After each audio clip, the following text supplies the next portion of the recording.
tundub, et kõik on ilusti läinud, et oleme nii-öelda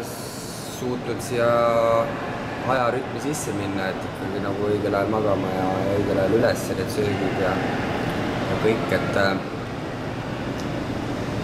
see on keeruline öelda, et eks seda näeb tegelikult mängus, kui järgvel ollakse, aga ka need treeningud ja asjad, et üritame kõik, et see üleminek toimuks võimalikult kiiresti, aga mingis mõttes ka sujuvalt, et see väga järjest ei ole, et tundub, et praegult on kõik korras. Eilsed treeningud olid tegelikult ikkagi sellised reisist taastavad treeningud või sisseelamiseks just. Meil on esmatähtis, et poisid oleksid mängul värsked ja nii-öelda jõudu energiat täis, et taktikat oli palju, aga suhteliselt lühikesed treeningud ja proovisime kõik võimalikku, mis info oli vaja anda nendes treeningutes nii-öelda läbi käia.